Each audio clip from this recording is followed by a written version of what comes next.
அனாமிகா தன்னோட அண்ணா அஜித்தோட போன்ல பேசிக்கிட்டு அங்கேயும் எங்கேயும் நடந்துகிட்டு இருந்தா. அப்போ என்ன அனாமிகா அக்கா, அவ்வளோ நேரமா போன்ல யாரோடவோ இவ்ளோ சீரியஸா பேசுற? எங்க 2 பேருக்கும் டீ போட்டு குடுப்பியா மாட்டியா? ஆமாக்கா, நீ போனை முடிக்கிற மாதிரி தெரியலையே. காலையில எழுந்திருச்சு டீ குடிக்கலன்னா எங்களுக்கு நாளே தொடங்காது.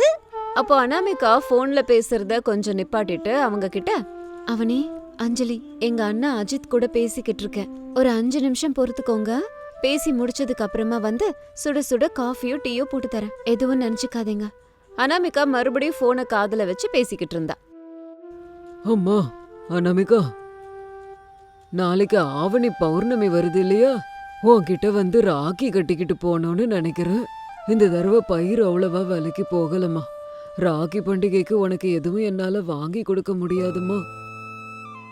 என்ன அண்ணா இது, இப்படி எல்லாம் பேசுறீங்க? உங்க அன்பை விட பெரிய பரிசு எல்லாம் எனக்கு சந்தோஷத்தை கொடுக்கும்னு நினைக்கிறீங்களா? நீங்க வந்தா அதுவே போதும் அண்ணா. சரிம்மா, பண்டிகை அன்னைக்கு காலையிலே வந்துடுறம்மா. உங்க வீட்ல எல்லாரையும் கேட்டேன்னு சொல்லு. அனாமிகா போனை வச்சுட்டு புன்னகையோட அங்கிருந்து வந்தா. என்ன அனாமிகா அக்கா, பேச்செல்லாம் முடிஞ்சு போச்சா? அப்படி என்னதான் திடீர்னு இவ்ளோ நேரம் பேசுறீங்க? வேற என்ன இருக்கும்க்கா, ராக்கி பண்டிகை வருது, அண்ணன் கிட்ட கறக்கணும்ல, அத பத்தி தான் மணிக்கணக்கா பேசிக்கிட்டு இருக்கு அக்கா. ஆமா, எங்க அண்ணனோட தான் பேசிக்கிட்டு இருந்தேன். வர ராக்கி பண்டிகைக்கு ராக்கி கட்டிக்கிறதுக்கு நம்ம வீட்டுக்கு வராராம். அப்படியா அக்கா? உங்க அண்ணன் ராக்கி கட்டிக்கிறதுக்கு வீட்டுக்கு வராரு, அதெல்லாம் ஓகே. உனக்கு என்ன தருவாரு? ஒரு 5000 ரூபாவது தருவாரா, இல்ல வெறும் கையோட வந்துட்டு போவாரா? ஆமா அவனி, நம்ம அண்ணனுங்க ஆஸ்திரேலியா யூஎஸ்ல இருந்து நமக்கு ராக்கி பண்டிகைக்கு ஆன்லைன்லயே 10,000 ரூபாய்க்கு பட்டு புடவை தங்கம்னு வாங்கி தராங்க. ஆனா உங்க அண்ணன் ராக்கி பண்டிகைக்கு ஒரு வெள்ளி மோதிரம் கூட வாங்கி தரல. இதுக்கு போய் எவ்ளோ நேரம் போன் பேச்சா? அவனி, அஞ்சலி, கொஞ்சம் பார்த்து பேசுங்கம்மா. இது சகோதரத்துவத்தோட அன்பை வெளிப்படுத்துற பண்டிகை. இது பாசத்துக்கு சம்பந்தப்பட்ட பண்டிகையை தவிர பணத்துக்கு சம்பந்தப்பட்ட பண்டிகை இல்ல. அப்பதான் பிரசாதும் சாரதாவும் ஹாலுக்கு வந்தாங்க. அவனி அஞ்சலி பேசுனது கேட்டு அவங்களுக்கு பயங்கர கோவம் வந்துருச்சு. என்ன அவனி, என்னது அஞ்சலி, காலங்காத்தாலே உங்க பணத்திமிர காட்ட ஆரம்பிச்சிட்டீங்களா? பெரிய மருமக அனாமிகா, அவங்க அண்ணன் இப்படி அவமானப்படுத்துறீங்களே, உங்களுக்கு அசிங்கமா இல்ல? ராக்கி பண்டிகைனா என்ன நினைச்சீங்க, உங்களுக்கு தெரியுமா? சாரதா, இவங்களுக்கு என்ன சொன்னாலும் புரியாது. பணம் நகை இருந்தா மட்டும்தான் மனுஷங்களுக்கு மதிப்பு கொடுப்பாங்க. அவனி, அஞ்சலி, ஒரு விஷயம் ஞாபகம் இருக்கட்டும். அன்புங்கிறது மார்க்கெட்ல வாங்குற பொருள் கிடையாது. மாமா, நாங்கன்னா இல்லன்னா சொன்னோம். அக்காவோட அண்ணன் ஏழை தானே. உண்மையை சொன்ன அந்த வீட்ல எல்லாருக்கும் கோவம் வந்துருது. அவனியும் அஞ்சலியும் கோபமா அவங்களோட ரூமுக்கு போயிட்டு இருந்தாங்க. அம்மா அனாமிகா, அவங்க சொன்னதை நீ ஒண்ணும் நினைச்சு கவலைப்படாத அப்படின்னு அனாமிகாவை சாரதாவும் பிரசாதும் சமாதானப்படுத்தினாங்க. ராக்கி பண்டிகை நாள் காலையில அவனியும் அஞ்சலியும் ஹால்ல உட்காந்துட்டு போன்ல அவங்க அண்ணனுங்களோட வீடியோ கால் பேசிக்கிட்டு இருந்தாங்க. தேங்க்யூ அண்ணா, நீ அனுப்பின காசை வச்சு நான் நல்ல பட்டு புடவை வாங்கியிருக்கேன். நான் அனுப்பின ராக்கி உனக்கு கிடைச்சுதா? தேங்க்யூ அண்ணா, வர்ற வருஷமாவது கண்டிப்பா நீ வீட்டுக்கு வரணும். அப்போ வெளியில இருந்து அனாமிகாவோட அண்ணன் வீட்டுக்குள்ளார வந்துகிட்டு இருந்தாரு. அண்ணா வந்துட்டியா? வா அண்ணா, உள்ள வா அண்ணா. அம்மா அனாமிகா, நல்லா இருக்கியாம்மா? மாப்பிள்ள எப்படி இருக்காரு? அத்தை மாமாலாம் நல்லா இருக்காங்களா? பிரசாதும் சாரதாவும் முன்னாடி வந்து அர்ஜுனை நல்ல விதமா வரவேற்றாங்க. தம்பி அஜித், வந்து உட்காருப்பா. பிரயாணம்லாம் எப்படி இருந்தது? எல்லாம் நல்லபடியா போச்சு மாமா. அப்போ ரமேஷ், சுரேஷ், அருண் எல்லாரும் அங்க வந்தாங்க. ரமேஷ் அஜித்த மரியாதையோட உபசரிச்சான். அனாமிகா ஒரு தட்டுல மஞ்சள், குங்குமம், விளக்கு, ராக்கி எல்லாத்தையும் கொண்டு வந்தா. அனாமிகா அண்ணனோட நெத்தில குங்குமம் வச்சு கையில ராக்கிய கட்டி ரொம்ப அன்போட, அண்ணே, இந்த ராக்கி நம்ம அண்ணன் தங்கச்சி பந்தத்துல ஒரு புத்துணர்ச்சிய கொடுக்கணும். நீ எங்க இருந்தாலும் நல்லா இருக்கணும். என்னோட சுக துக்கத்துல உன்னோட பங்கு கண்டிப்பா இருக்கணும் அண்ணா. அம்மா அனாமிகா, நானே ஒரு ஏழை பையன். உனக்கு தங்கமோ வெள்ளியோ எதுவும் வாங்க முடியாத நிலைமையில இருக்க. ஆனா இந்தம்மா, என்கிட்ட இருந்த கொஞ்ச நெஞ்ச பணத்துல உனக்காக ஒரு புடவை வாங்கியிருக்கு, எடுத்துக்கோம்மா. அர்ஜுன் அந்த புடவைய எடுத்து அனாமிகா கையில கொடுத்தான். அனாமிகா அத சந்தோஷத்தோட வாங்கிக்கிட்டா. அண்ணே, நீ அன்போட வாங்கி கொடுத்த இந்த புடவை எனக்கு தங்க நகைக்கு சமம் தெரியுமா? இது எல்லாத்தையும் பக்கத்திலே சோஃபால உட்காந்து பாத்துக்கிட்டு இருந்த அவனி அஞ்சலி இத பார்த்து சிரிக்க ஆரம்பிச்சிட்டாங்க. ஐயோ அம்மா, அஞ்சலி இத பாத்தியா? அக்காக்கு அண்ணன் என்ன வாங்கி கொடுத்திருக்காருன்னு. அண்ணன் அக்காக்கு 500 ரூபாய் காட்டன் புடவை வாங்குறது, அதுக்கு அக்கா பயங்கரமா சந்தோஷப்படுறது. இதெல்லாம் டிராமா மாதிரி இல்ல, ஓவர் ஆக்டிங். ஆமாக்கா, நிஜம்தான். இந்த சென்டிமெண்ட் டிராமாவெல்லாம் நாளா ஸ்டேஜ்ல தான் பாத்துருக்கிறேன். அஜித் அவனியும் அஞ்சலியும் பேசின பேச்சுக்கு அவமானத்துல தலகுனிஞ்சு நின்னாரு. அண்ணா, நீ ஏன் தலகுனிற? பரிசோட மதிப்பு அதோட விலையில இல்ல, கொடுக்கறவங்களோட மனசுல இருக்கு. உன் அன்பு முன்னாடி பெரிய பெரிய பரிசெல்லாம் எனக்கு பெருசு கிடையாதுண்ணா. அடச்சி, மனுஷங்களோட மதிப்பு தெரியுமா உங்க 2 பேருக்கோ? ரக்ஷா பந்தன் அன்னைக்கு கூட ஒருத்தவங்களோட அன்பை இப்படி ஏளனப்படுத்துறீங்க. இதுக்கெல்லாம் எப்படி உங்களுக்கு மனசு வருது? அப்பா தம்பி, அவங்க பேசுறதெல்லாம் காதுல வாங்கிக்காத. ஆமாம்பா, அவங்க பேச்சு எதையும் மனசுல எடுத்துக்காத. வாப்பா, நம்ம போய் சாப்பிடலாம். இல்ல மாமா, என் தங்கச்சிய பார்த்துட்டேன், ராக்கி கட்டிக்கிட்டேன், மனசுக்கு சந்தோஷமா இருக்கு. நிலத்துல வேலை இருக்கு, நான் கிளம்புறேன் மாமா. அம்மா நமிகா, ஜாக்கிரதையாரு. அஜித் கண்ணுல கண்ணீரோட வீட்டை விட்டு வெளியில போனாரு. அனாமிகா மனசு ரொம்ப காயப்பட்டுடுச்சு. அவனையும் அஞ்சலியும் மட்டும் அவங்க அண்ணனுங்களை பத்தி பெருமையா பேசிட்டு ரூம்குள்ள போனாங்க. ஒரு வாரம் போனதுக்கு அப்புறம் ஒரு மதிய நேரம், மணி 3 இருக்கும். பிரசாத் ஏதோ வேலையா வெளியே போனாரு. திடீர்னு சுரேஷ் போன்ல இருந்து அஞ்சலிக்கு ஒரு போன் வந்துச்சு. ஹலோ, என்ன சுரேஷ் மாமா இந்த நேரத்துல கால் பண்ணிருக்கீங்க? அஞ்சலி, அஞ்சலி, நம்ம ஜவுளி கடையில திடீர்னு தீ பிடிச்சு போச்சு. ஏகப்பட்ட நஷ்டம் வந்துருச்சுமா. என்னது, தீ விபத்து வந்துருச்சா? மாமா, என்ன பேசுறீங்க நீங்க? ஆமா அஞ்சலி, புதுசா வாங்கின பட்டு புடவைங்க, மிஷினரி, ஸ்டாக்ஸ் எல்லாம் போச்சு. எல்லாம் எரிஞ்சிருச்சு. எல்லாமே நெருப்புல எரிஞ்சு சாம்பல் ஆயிட்டு இருக்கு. நம்ம நடுத்தெருவுக்கு வந்துட்டோம்.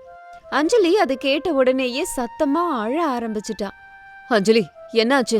எதுக்காக இப்படி அழற? அக்கா, இப்பதான் சுரேஷ் மாமா போன் பண்ணாரு. நம்ம ஜவுளி கடையில தீ விபத்து வந்துருச்சாம். ஏதோ ஷார்ட் சர்க்கியூட்னால ஆயிடுச்சுன்னு சொல்றாரு. ஐயா கடவுளே, என்ன இப்படி நடந்து போச்சே? கொஞ்ச நேரத்துல சுரேஷும் அருணும் அழுதுகிட்டே வீட்டுக்கு வந்தாங்க.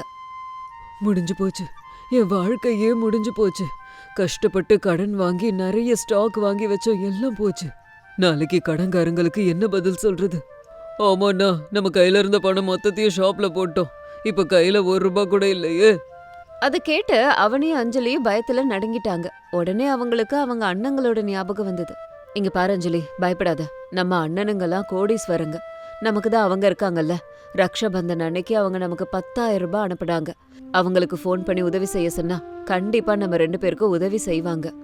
ஆமாக்கா, நம்ம அண்ணனுங்க கண்டிப்பா நமக்கு உதவி செய்வாங்கக்கா. அவனி உடனேயே ஆஸ்திரேலியால இருக்க தன்னோட அண்ணனுக்கு ஃபோன் போட்டான். அண்ணா, எங்க ஜவுளி கடை தீ விபத்துல எரிஞ்சு சாம்பல் ஆயிடுச்சோம். எங்களுக்கு 50 லட்சம் கடன் இருக்கு. ப்ளீஸ் அண்ணா, ஒரு 20 லட்சம் ரூபாய் அனுப்புனேன்னா நல்லா இருக்கும் அண்ணா. ப்ளீஸ் அண்ணா.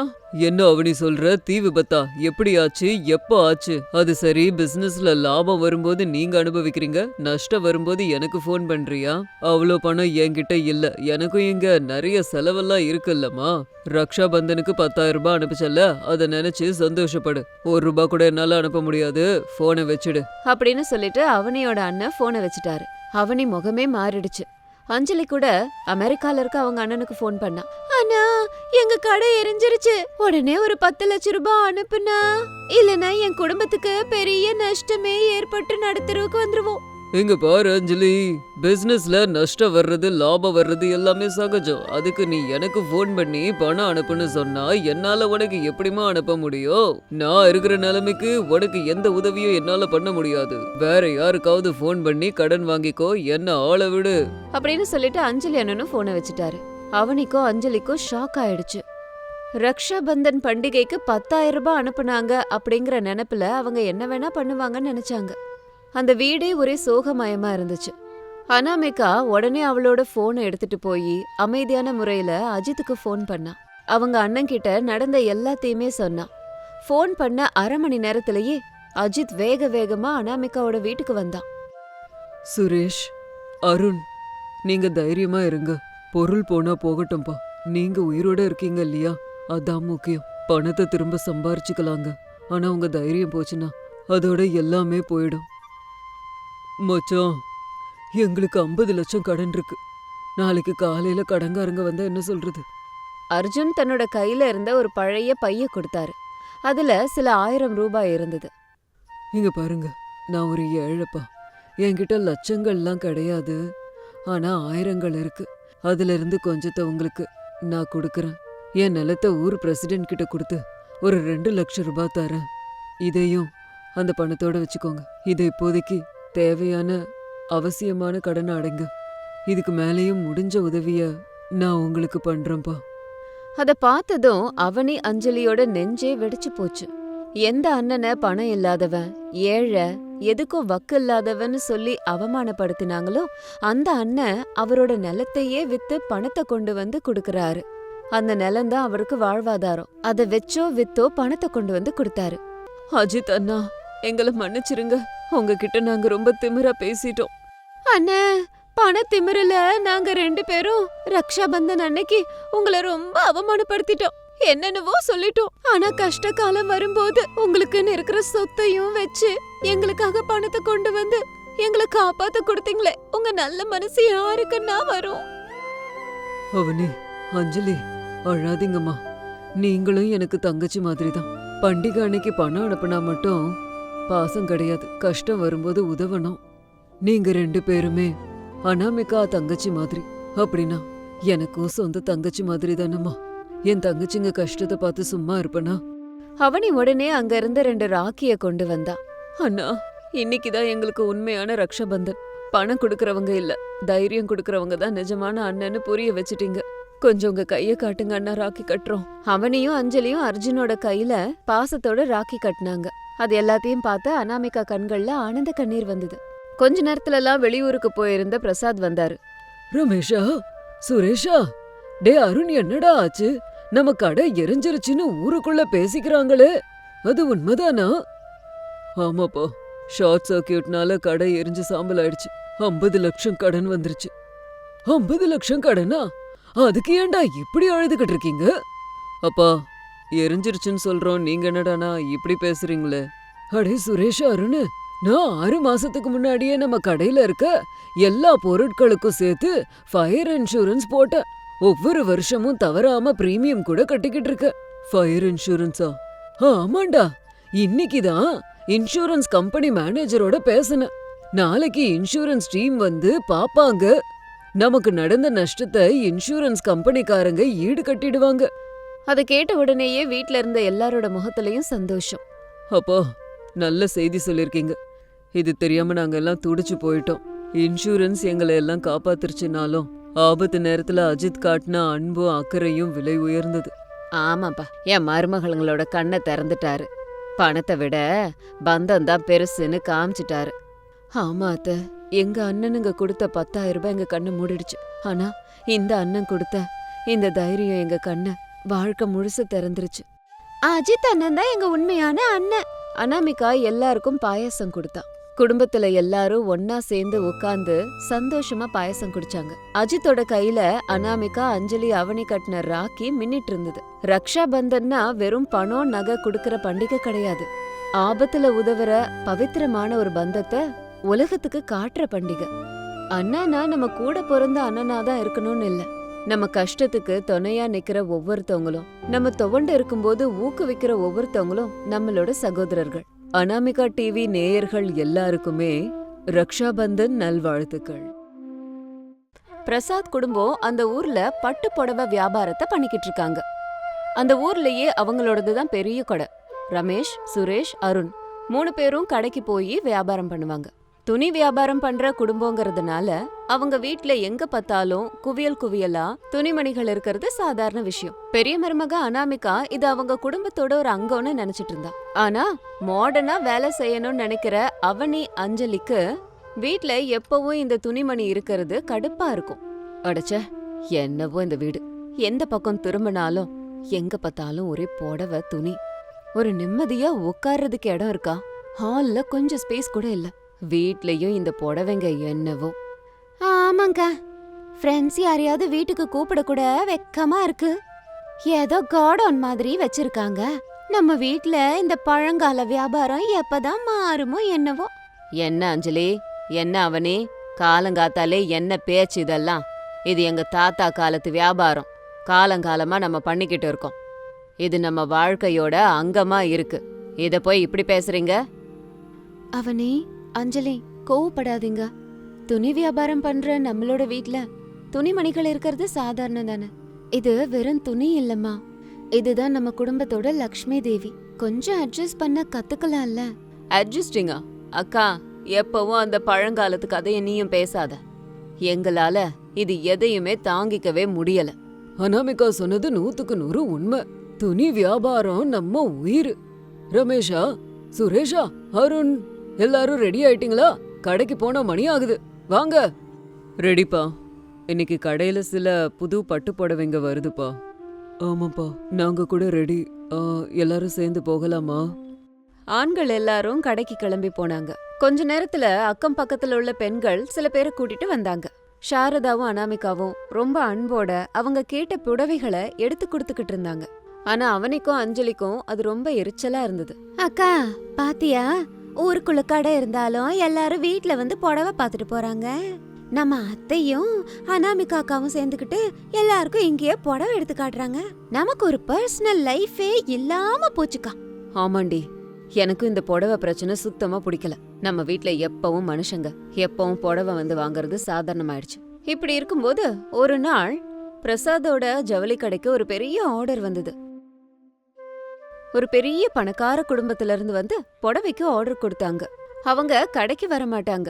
அதனால அவங்களுக்கு பிடிச்ச புடவைகள் எல்லாத்தையும் அவங்களோட பங்களாக்கு அனுப்பி வைக்க சொல்லியிருந்தாங்க. பெரிய ஆர்டருங்கிறதால பிரசாதோட குடும்பத்துல பரபரப்பு வந்தது. ரமேஷ் கடையில இருந்து பெஸ்ட் புடவை, டிசைனர் கார்மெண்ட்ஸ் எல்லாத்தையும் பாக்ஸ்ல பேக் பண்ணான். பிரசாதோட எல்லாரும் சேர்ந்து போய் புடவைய காட்டலான்னு நினைச்சாங்க. ஷாரதா, அனாமிகா, சீக்கிரமா கிளம்புங்க. நம்ம அந்த பங்களாவுக்கு போய் ஆகணும். இது பெரிய ஆர்டர், லட்சத்துல பிசினஸ் வரும். அவனி, அஞ்சலி, நீங்க கூட வாங்கம்மா. உங்க மாடர்ன் டேஸ்ட கூட அந்த பொண்ணுங்களுக்கு காட்டுங்க. வீட்ல போர் அடிக்குது, உங்களோட வர நாங்க ரெடிதான் மாமா. ஆமாங்கா, ஃப்ரெஷ்ஷா கார் ரைடிங் வீடியோன்னு ஒன்னு எடுக்கிறேன். சீக்கிரம் போய் ரெடி ஆகலாம். எல்லாரும் ரெடி ஆகி பெரிய கார்ல அந்த பங்களாக்கு எல்லாரும் போனாங்க. அந்த பணக்காரரோட வீடு ரொம்ப பெருசா அழகா இருந்தது. சாரதாவும் அனாமிகாவும் மிகுந்த பொறுப்போட பொறுமையோட அங்க இருக்கிறவங்களுக்கு பெஸ்ட் புடவைய காட்டினாங்க. அவனையும் அஞ்சலியும் கூட டிசைன் செலக்ட் பண்ணி கொடுக்கறதுல சுறுசுறுப்பா இருந்தாங்க. அதனால அந்த பெரிய ஆர்டர் கன்ஃபார்ம் ஆயிடுச்சு. எல்லாரும் திரும்ப வீட்டுக்கு பிரயாணம் பண்ணி போனாங்க. அப்பாடா, வியாபாரம் ரொம்ப நல்லா முடிஞ்சது. அனாமிகா என் கூட சேர்ந்து ரொம்ப பொறுமையோட நின்னுட்டு இருந்தா. அந்த பணக்கார குடும்பம் நம்ம கலெக்ஷன்ஸ பார்த்து அசந்து போயிட்டாங்க. ஆமா சாரதா, நம்ம அனாமிகா ரெக்கமெண்டேஷன்ல அவங்களோட புடவைய சூஸ் பண்ண ஈஸியா இருந்தது. ரமேஷா, காரை ஃபாஸ்டா கொண்டு போ. மாமா, எங்களுக்கு ரொம்ப பசிக்குது. மதியத்துல இருந்து நாங்க எதுவும் சாப்பிடல. இந்த ஹைவேல ஏதாவது நல்ல ரெஸ்டாரண்ட் இருந்தா. ஆமா மாமா, எனக்கு கூட ஒரே பசியா இருக்கு. காரை ஏதாவது ஒரு ரெஸ்டாரண்ட்டுக்கு கொண்டு போங்க.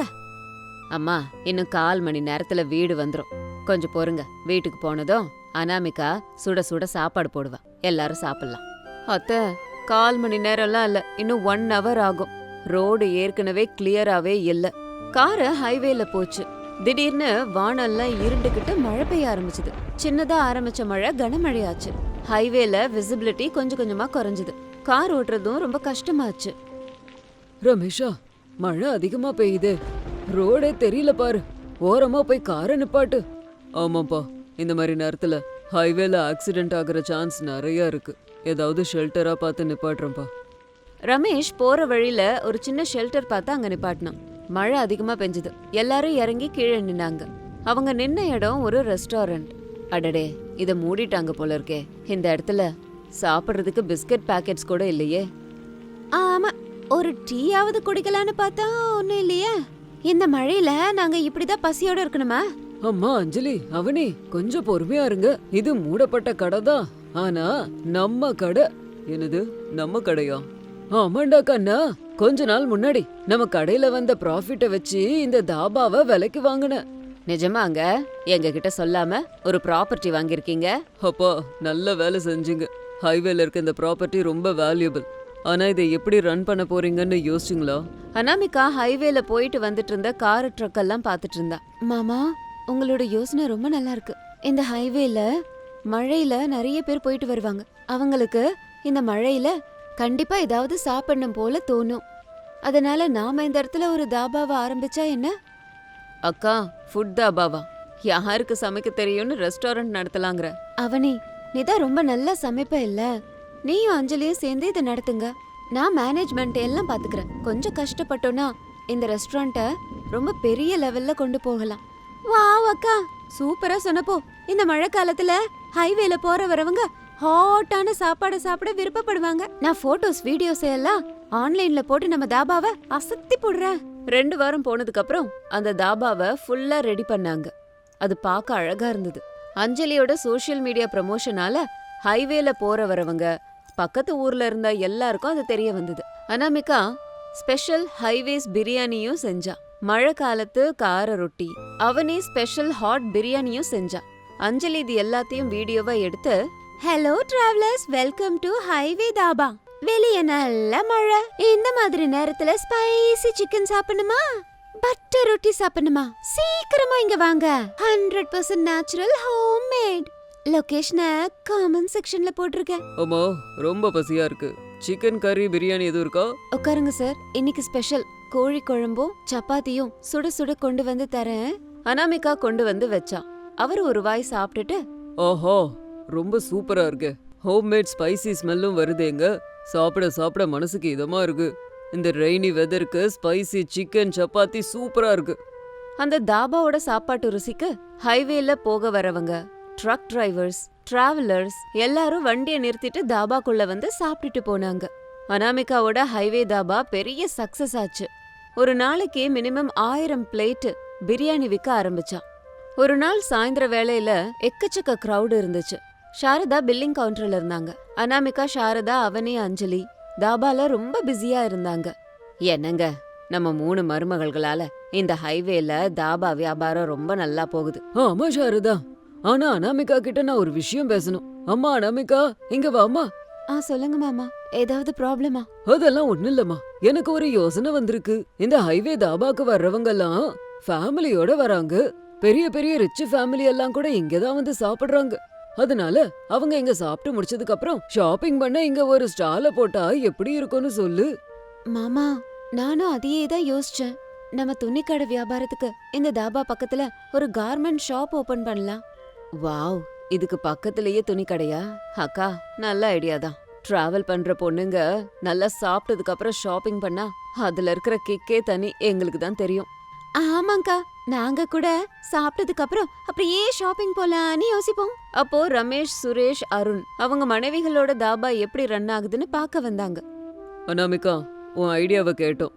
நம்ம கடையில இருக்கிற டிசைனர் சாரீஸ் எல்லாம் இங்க ஒரு ஸ்டால் போட்டு அப்படியே ஷோகேஸ் பண்ணலாம். ஃபேமிலி சாப்பிடும்போது அவங்களோட வியூ நேரா இங்க தான் இருக்கும் இல்லையா? அது அவங்களுக்கு பிடிச்சிருந்தா நேரா வந்து வாங்குவாங்க. கொஞ்ச நாள்ல ஹைவே தாபா பக்கத்துல சாரி அவுட்லெட்டும் ஓபன் பண்ணாங்க. அத அழகா லைட்டிங்கோட டெக்கரேட் பண்ணிருந்தாங்க. நினைச்ச மாதிரியே இந்த ஹைபிரிட் பிசினஸ் மாடல் ஹிட் ஆச்சு. ஹைவேல சாப்பிடுறதுக்காக வந்த ஃபேமிலிஸ் பட்டுப்புடவை, கார்மெண்ட்ஸ் எல்லாம் பார்த்துட்டு நல்ல ஷாப்பிங் பண்ண ஆரம்பிச்சாங்க. ஹோம்மேட் ஃபுட், ஹேண்ட்மேட் சாரீஸ் ஒரே இடத்துல கிடைக்குதுங்கிறதுனால பெண்கள் ரொம்ப சந்தோஷப்பட்டு அங்க சாப்பிடவும் வந்தாங்க, ஷாப்பிங்கும் பண்ணாங்க. மேடம், இங்க நாங்க பிரியாணி சாப்பிடுறதுக்காக வந்தோம். ஆனா இங்க இருக்கிற சாரி எல்லாம் கண் கவரும் வகையில ரொம்ப ரொம்ப அழகா இருக்குங்க. இது வெறும் 5000 ரூபாய் தான் மேடம், வாங்கி பாருங்க. ஃபேக்டரி பிரைஸ் இது. இது சுத்தமான வீவிங் டிசைனர் சாரி மேடம். ரொம்ப அழகா இருக்குங்க. நான் இந்த 3ஐயும் எடுத்துக்கிறேங்க. உங்க ரெஸ்டாரண்ட்ல ஃபுட்டு கூட ரொம்ப டேஸ்டா இருக்கு. தேங்க்யூ மேடம், இதே மாதிரி சப்போர்ட் பண்ணுங்க. இப்படி இருக்கும்போது ஒரு நாள் ராத்திரி பிரசாத் குடும்பம் மொத்தமும், அக்கா, நான் ஆரம்பத்துல வீட்ல இருக்க புடவையெல்லாம் பார்த்து எரிச்சலானு. ஆனா இன்னைக்கு இந்த ஹை ரோட்ல ஒரு தாபா பக்கத்துலயே இந்த சாரி ஸ்டாலோட சக்சஸ பாக்கும்போது ரொம்ப ஆசையா இருக்குக்கா. எதையோ சாதிச்ச மாதிரி எனக்கே தோணுது. ஆமாங்கா, சாப்பாடு புடவை ரெண்டும் ஒரே இடத்துல கிடைக்கும் போது எவ்வளவு இதமா இருக்கு. நம்ம ஒத்துமையா இருந்தா இந்த மாதிரி பல பிசினஸ ஒன்னா பண்ணலாம். மாமாவோட பிசினஸ் மைண்ட், உங்க எல்லாரோட ஒத்துழைப்பு இதெல்லாம் இருந்துச்சுன்னா நிறைய பிசினஸ ஓபன் பண்ணலாம். அம்மா அனாமிகா, இந்த தாபாவை வாங்கும்போது இதை வச்சு என்னடா பண்றதுன்னு யோசிச்சேன். ஆனா நீயோ என் ஆசைக்கும் என் குடும்பத்துக்கும் மழை காலத்துல கூட ஒரு நல்ல வழிய காமிச்சிருக்க. என் 3 மருமகள்களும் லக்ஷ்மி தேவி. ஆமாப்பா, அனாமிகா ஹைவேல தாபா ஓபன் பண்ணி துணிக்கடை வியாபாரத்தையும் தாம் தூம் நாக்கிட்டா. எஸ், இந்த மழை காலத்துல நம்ம ஹைவே சாரி கடை சூப்பர் சக்சஸ் ஆச்சு. அதே மாதிரி மூடி இருந்த தாபா அண்ணியோட தெளிவால சக்சஸ்ஃபுல் ஹைவே வியாபாரமா மாறி இருக்கு. குடும்ப பந்தமும் அவங்களோட வியாபாரமும் இன்னும் உறுதியாச்சு. இது இன்னைக்கு ஸ்டோரி. இதே மாதிரி இன்னொரு ஸ்டோரியோட உங்களை மறுபடியும் மீட் பண்றேன். அது வரைக்கும் பாய் பாய்.